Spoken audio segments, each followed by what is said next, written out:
Oi gente, bem-vindos a mais um vídeo. Tô aqui no final do ano, final do semestre, pra falar sobre um assunto que a gente fala muito nesse tempo, que é correria, que é produtividade, ansiedade. Todo mundo passa um pouquinho por isso, né, no final do ano. Mas eu não vou falar só o clichêzão de que a gente não pode ser ansioso, tá? Eu vou aproveitar esse vídeo pra indicar um livro maravilhoso que mudou minha vida esse ano.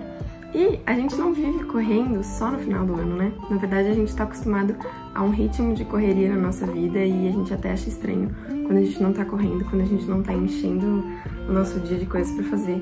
Então é sobre isso que eu vou falar hoje. Se você gostou, vem comigo. Bom, o livro é esse aqui. Eu não tenho ele físico, tá? É só o Kindle, gente, então vocês conseguem ver ele aqui.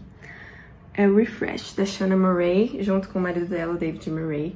Esse livro é escrito para as mulheres, mas tem um livro que é equivalente a ele, que na verdade acho que foi escrito primeiro, se não me engano, que é o Reset. Então é para os homens e aí o Refresh para as mulheres. E o subtítulo do livro é Vivendo no Ritmo da Graça em um Mundo Acelerado. Só por esse subtítulo já tomou meu coração esse livro, né? Eu falei, meu, é isso que eu preciso, porque eu sempre fui acostumada com esse ídolo da produtividade do nosso tempo, enfim, de que eu tenho que sempre estar fazendo alguma coisa e de que eu tenho que aproveitar bem o meu tempo e todo o tempo, e isso não é ruim, mas esse livro vai trazer uma visão mais correta desse assunto. Eu gostei muito, muito mesmo, eu indico super, e eu vou falar algumas coisas que eu aprendi com esse livro. Mas antes, né, vamos pensar nesse negócio de ritmo da graça, né? Qual que seria o ritmo da graça? E eu li um salmo há pouco tempo que fala muito sobre isso e eu queria só ler um pedacinho dele com você. O Salmo 131, ele só tem 3 versículos. Na verdade, eu vou ler inteiro porque ele tem 3 versículos, né, gente? Vamos lá. Salmo 131 diz assim: Senhor, não é orgulhoso o meu coração, nem arrogante o meu olhar. Não ando à procura de coisas grandes, nem de coisas maravilhosas demais para mim. Pelo contrário, fiz calar e sossegar a minha alma. Como a criança desmamada se aquieta nos braços de sua mãe, assim é a minha alma dentro de mim. Espere, ó Israel, no Senhor, desde agora e para sempre. Então, esse texto está dizendo, o que Davi está dizendo, é que ele não tem um coração orgulhoso, um coração arrogante. Pelo contrário, ele fez calar e sossegar a sua alma e depois ele diz que espera no Senhor. Isso significa que, em primeiro lugar, né, um coração arrogante, um coração orgulhoso e buscar coisas grandes e maravilhosas demais é sinal de uma alma inquieta, de uma alma agitada. Por quê? Porque ele diz que ele não faz isso, pelo contrário, ele faz calar e sossegar a sua alma. Então a alma que Deus deseja que a gente tenha, né, igual quando fala também em 1 Pedro, que um espírito manso e tranquilo é de grande valor para Deus. Então é esse tipo de alma, é esse tipo de disposição que Deus deseja que a gente tenha, e não um coração agitado e ansioso. E até o versículo 1 fala, não ando à procura de coisas grandes nem de coisas maravilhosas demais para mim. Mas na nossa vida, a gente, na verdade, é incentivado a procurar coisas grandes e maravilhosas. Você quer uma grande carreira, uma família perfeita, você quer uma casa perfeita, você quer grandes coisas, você quer deixar um legado importante, e não que, mais uma vez, que alguma dessas coisas sejam erradas, mas não que a gente deva ter um coração ansioso e um coração inquieto por essas coisas. Então, quando a gente vê a diferença do que o mundo diz para o que a Bíblia diz, a gente percebe que muitas vezes a gente recebe a salvação, legal, fui salvo, só que a gente quer viver do nosso jeito, a gente quer viver no nosso ritmo, no sentido de que se você não fizer do seu jeito, se você não fizer esse tanto de coisa, se você não fizer as coisas rápido e buscando fazer mais e mais, você não vai chegar onde você precisa. Só que o último versículo diz exatamente isso: espere, ó Israel, no Senhor, desde agora e para sempre. Esperar é colocar a sua esperança em Deus. Então, como a gente vive o nosso dia a dia, o ritmo da nossa vida, tem tudo a ver com o que a gente crê e no que a gente espera. Então eu vou agora falar um pouquinho do livro. Basicamente, o livro tem 10 capítulos e é como se cada capítulo fosse uma estação da Academia Refresh, né? Que você vai ter que passar por ela para você adequar o ritmo da sua vida ao ritmo da graça. Então ela começa com uma autoanálise, né? E vai passando por diversos pontos. Eu vou falar aqui só, assim, do que eu achei mais importante pra minha vida, do que mais realmente eu vejo no dia a dia que, uau, faz muita diferença. Mas, mais uma vez, eu super recomendo esse livro, tá? Se você é mulher, lê esse. Se você é homem, lê o Reset. Tenho certeza que os dois são muito bons.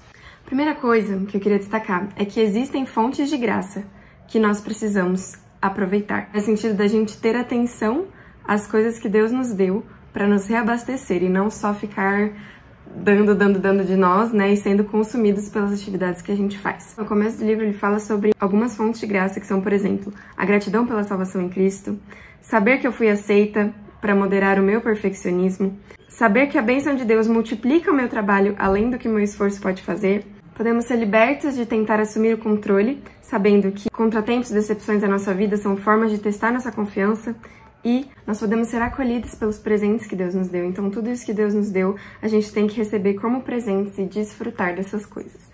E aí, a segunda coisa que eu queria destacar aqui é que nós precisamos avaliar a nossa situação e o motivo da nossa situação.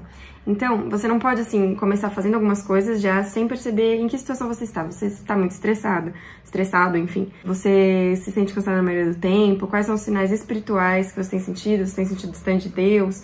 Quais são os sinais que você apresenta que você percebe que tem alguma coisa errada? E aí você precisa avaliar de onde isso vem. Então, primeiro, você precisa avaliar a sua teologia. Você não pode ter uma teologia errada. O que a autora destaca é que nós somos limitadas, complexas e caídos. Então a gente não pode achar que a gente consegue fazer tudo. A gente tem que sempre ter isso em mente. Nós somos seres caídos, nós somos seres limitados. Então se você tem uma teologia errada, que acha que você pode fazer tudo, que você é Deus, então você não vai dar certo. Você já começou errado. Outra coisa também, que situações fora de você te deixam nessa situação? Coisas que estão fora do seu controle que te trouxeram até aqui, até esse estado de estresse, de ansiedade, de muitas coisas para fazer. Que situações externas trouxeram isso? E você também tem que reconhecer o seu estilo de vida, coisas que você escolheu pra você, que estão dificultando a sua vida de ter o ritmo da graça. Então, coisas que a gente mesmo escolhe pra fazer, as responsabilidades que a gente aceita, todas essas coisas podem estar afetando a sua vida. E você tem que reconhecer as coisas que você tem o controle sobre elas, pra que você possa fazer alguma coisa. Então, depois que você tem o diagnóstico, né, ela começa a passar pelas estações da academia, que eu não vou falar de todas, eu vou falar das principais. A primeira, principal, assim, é que dormir bem demonstra confiança em Deus. Ela fala um capítulo todo sobre sono e sobre a importância de dormir bem. E assim, isso é que foi assim, muito importante pra mim, mudou total a minha relação com o sono. Eu sempre achei que eu não precisava dormir muito, que dava pra eu, até no sentido assim, de acordar mais cedo pra ler a Bíblia, sabe? E dormir menos de 6 horas. Eu achava que isso era normal, eu achava até que isso era mais crente do que dormir mais. E o que ela fala é que a gente não é mais forte por dormir menos. Porque Deus nos criou com uma necessidade biológica de sono. De dormir de 7 a 8 horas por dia, isso é bom, isso foi criado por ele, e o nosso corpo funciona melhor desse jeito. E outra coisa, é Deus quem cuida de nós, né? O Salmo 127 fala que aos seus amados Deus o dá enquanto dormem. A gente lê isso, a gente fala, nossa, que legal, então Deus tá dormindo, Deus trabalha. Pois é, mas se você deixa ele trabalhar, né? Você descansa o suficiente ou você acha que depende de você? Não, eu preciso de algumas horas a mais de estudo, eu preciso de algumas horas a mais de trabalho ao longo da noite, da madrugada, porque senão eu vou dormir e aí ninguém vai estar trabalhando por mim, ninguém vai garantir o meu sustento. Pois é, mas é Deus que garante o seu sustento. Então a gente dormir é esse sinal de que a gente realmente confia. Outra coisa, gente, nós não devemos escolher entre o corpo e a alma. Cristo morreu pelo nosso corpo e pela nossa alma, sabe? Ele não salvou só almas. E Deus nos criou com o corpo. Ele podia ter nos criado só com almas, mas ele nos criou com o corpo. Então a gente tem que cuidar deles dois. Parece óbvio falar disso, né? Mas normalmente a gente tem, às vezes, até rotinas mais rígidas em questão de leitura bíblica, em questão de estudos, de trabalho, e às vezes a gente negligencia o corpo. E uma coisa legal que ela fala é que, primeiro, não é um luxo cuidar do seu corpo, tá? Porque Deus te deu o seu corpo para que você cuide dele, e a gente precisa ter exercícios intencionais. Basicamente, o que é um exercício intencional, que ela chama? É um exercício que você só pratica pra fazer bem pro seu corpo, pra sua alma, pra sua mente. É só pra isso. Então não é assim, eu vou fazer alguma coisa, eu vou aproveitar que eu tenho que ir em algum lugar e eu vou caminhando e aí já faço meu exercício do dia. Não, porque não é só pra isso. E a questão é de você desenvolver um gosto por isso. De você realmente ter um tempo de descanso da sua mente trabalhando seu corpo. Então você aproveitar o exercício e não só incluir o exercício na sua correria. Porque aí você não faz uma pausa, você realmente só tá aproveitando as coisas que você já faz. Claro, faz isso também, sem problemas. Mas tirar um tempo pra realmente ter um exercício que é só fazer exercício. É só algo bom pra você, algo que você não vai ficar pensando em outras coisas, mas que você vai descansar sua mente aqui, você vai trabalhar o corpo que Deus te deu. Mais um ponto, gente.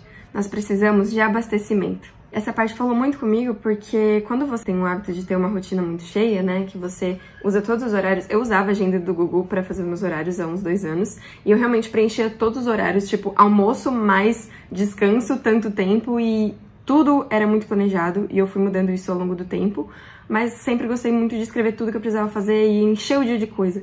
Mas a gente precisa de abastecimento, quer dizer, se você tem atividades que consomem você, que consomem sua energia, por exemplo, pra mim, estudar, por mais que eu goste de estudar, é uma coisa que me consome, eu não consigo fazer por muito tempo. Vou ficar ali 2 horas e já não consigo mais. Então a ideia é intercalar as coisas que te consomem com as coisas que te abastecem. E aí você pode ter frequências diárias, mensais, anuais. Então, por exemplo, diário, qual que é o seu tempo de descanso diário? Você pode ter o seu tempo com Deus, você pode ter o seu tempo com o livro, um tempo assistindo alguma coisa que você gosta, caminhando e olhando pro céu, alguma coisa que te abastece. Você precisa de pausas, a gente precisa de pausas. E às vezes a gente acha que não. E eu percebi nos últimos tempos, e é por isso que eu decidi gravar esse vídeo principalmente, que quando eu sou muito produtiva no meu dia, quando eu faço, às vezes, tudo que eu tinha pensado, às vezes eu acabo o dia exausta, porque eu não inseri momentos de abastecimento, eu só fui dando de minha energia e atenção e tudo, e quando você vê, você chega no final do dia e você não aguenta nem abrir o olho, nem piscar o olho, você só deita e cai morto. Também não é tão legal, né? A gente ficar tão exausto assim. E a gente tem que, então, equilibrar o que nos consome com o que nos abastece. Então, diariamente tem isso que eu disse, semanalmente tem a questão do descanso semanal. Gente, como que fica distorcido um pouco quando a gente pensa em descanso semanal no domingo, né? Se você tem o hábito de, por exemplo, ir à igreja no domingo, normalmente a gente pega o domingo como o dia do descanso. E aí você fala, ah, descansar em Deus é todo dia. Certo, você tem que descansar em Deus todo dia, pro seu sustento, porque Ele cuida de você. Mas, quando você descansa, realmente não faz nenhum trabalho, questão do seu sustento, ou dos seus estudos, da faculdade, da escola, que seja, em um dia específico, e eu prefiro no domingo, porque eu já vou na igreja, então já tá tudo no mesmo dia, você realmente descansa. Quando você realmente corta essas coisas. Então a gente tem os descansos diários, a gente tem o descanso semanal, você não consegue descansar no domingo, escolhe outro dia. Mas um dia que realmente você não vai fazer nada pro seu sustento, nada pra garantir a sua vida, porque se você for ver no Antigo Testamento, a terra tinha 1 ano de descanso. A cada 6 anos de plantio, a terra tinha 1 ano de descanso. E aí você fica pensando, meu Deus, como assim ficar 1 ano sem plantar? Como eles iam ter sustento? Isso é uma prova de confiança em Deus. Então se você acha que você não pode parar um dia com os seus estudos, um dia com o seu trabalho, um dia com olhar as informações das outras pessoas ou com procurar alguma coisa importante pra você, se você não consegue parar um dia pra isso, como que você pode dizer que realmente sua confiança está toda em Deus? Então é por isso que Ele nos dá um dia de descanso. Não só porque a gente precisa descansar, o que é muito importante, e como Deus é bom porque Ele nos dá esse presente, Ele fala, olha, eu quero que você descanse um dia de tudo, descanse porque eu vou prover todas as suas necessidades. Mas também porque a gente prova nossa confiança em Deus. E a última coisa que eu queria falar pra vocês é que nós precisamos reduzir o ritmo. Além de ter tempos de descanso diários, ok? A gente também precisa, por exemplo, ter um tempo pra fazer nada durante o dia. Como eu falei, às vezes eu faço tantas coisas no dia e uau, preenchi todas as minhas checklists e marquei tudo, mas eu me sinto tão exausta. E quando você tem um tempo pra nada, você torna o seu dia mais flexível, né? Você não se sente tão pressionada durante o seu dia. Durante as últimas semanas, assim, eu até fiz essa experiência de planejar menos coisa pro meu dia. E eu fiquei impressionada nos dias que eu conseguia preencher tudo, porque às vezes, e se você gosta de fazer listas e planejar, você vai se identificar comigo, a gente coloca tantas coisas em um dia que a gente consegue fazer, tipo, metade, sabe, do que a gente tinha planejado e a gente fica frustrado. Mas por quê? Porque, na verdade, você planejou mais do que você consegue. E aí você, lembra que eu falei no começo, né? Opções suas que te fazem ficar estressada e ficar acelerada. Então, ao invés de você planejar muito mais do que você consegue só pra falar, não, vou fazer tudo isso amanhã, e você chega no dia e você não consegue fazer, o que você pode fazer? Planeje menos. E tem ali uma lista reserva, tipo, olha, se eu tiver mais tempo, eu vou fazer isso. Não tem problema se você tiver um tempo no seu dia pra fazer nada. Porque senão, como que você vai se abastecer, né, se você não tem esse tempo sobrando? E a gente também precisa reconhecer as diferentes fases e momentos da nossa vida. Isso é muito importante, porque assim, gente, Instagram, sério, pra mim, é o poço da comparação, assim, onde você fica vendo a vida de todo mundo e você fica pensando por que você não faz as coisas que as pessoas fazem, ou por que você não é tão saudável, porque você não é tão inteligente. Tirando esse passo da comparação, que já é um problema, né, porque mostra um descontentamento com a nossa vida e com o que Deus nos deu, todo mundo tem fases diferentes. Eu casei há quase 1 ano, glória a Deus, e a minha rotina é super diferente de quando era no ano passado na minha casa com os meus pais, porque eu fazia super menos coisas em casa, eu super mais estudava do que eu estudo agora, porque agora eu faço as coisas da casa, porque eu quero ficar com meu marido, porque eu quero estudar outras coisas, sabe, além, enfim, das coisas da faculdade e tal. E eu tenho que reconhecer que eu tenho menos tempo do que alguém que só estuda, por exemplo, e não cuida da casa, ou que não é casada. E não tem problema, porque eu tô numa fase diferente da vida. E quando eu for mãe, vai ser uma fase diferente da minha vida. A gente não pode se comparar, mesmo quem tá na mesma fase que a gente, sabe? A gente não pode se comparar com as pessoas, porque isso é ingratidão com o que Deus te deu, e isso só vai te fazer mal. Mas assim, reconheça, sabe? Eu tô numa fase que eu tenho menos tempo, eu tô numa fase que eu vou ter que priorizar tais e tais coisas, mas não fique exigindo o mesmo de você em todas as fases da sua vida, porque não funciona desse jeito. E claro, gente, a gente falou sobre abastecimento, sobre descanso, e assim, não existe abastecimento sem a palavra de Deus.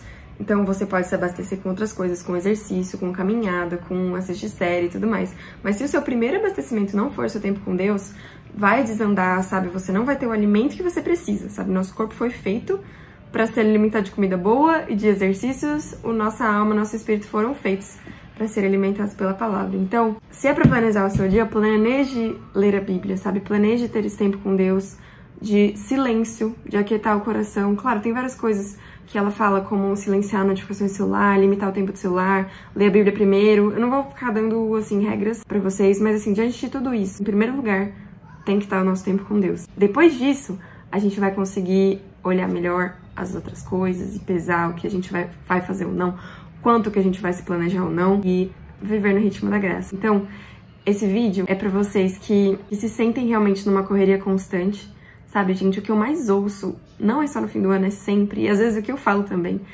é como você tá? Bem corrido, né? A gente só fala isso, a gente só fala para as pessoas que a nossa vida tá corrida. Mas não é assim que nós devemos viver. Nós devemos viver no ritmo da graça. Então, se a sua vida está corrida, reconheça essas coisas que eu falei, tente ver isso na sua vida, leia esse livro e busque na palavra, né? Como Davi disse, fiz calar, né, sossegar minha alma diante do Senhor. E é isso. Primeiro você aquieta e aí você vê na sua vida tudo que você pode aquietar, tudo que você pode diminuir para viver um ritmo mais leve, o ritmo da graça. É isso, gente. Obrigada se você assistiu até aqui. Tô muito feliz de falar desse livro porque eu realmente gostei muito dele. Então, se você gostou, também curte aqui, comenta o que você achou, tá? Se inscreve no canal se você ainda não se inscreveu. Continua ajudando aqui esse canal a crescer. Comenta aqui também se você gostaria de mais vídeos sobre organização no ritmo da graça, né? Organização na correria, que eu vou ficar muito feliz de fazer também pra vocês. E compartilha isso, tá? Com quem pode estar precisando nesse final de ano tão difícil como foi todo esse ano. Eu tenho certeza que muita gente vai ser abençoada por esse vídeo, tá bom? Fiquem com Deus, até mais!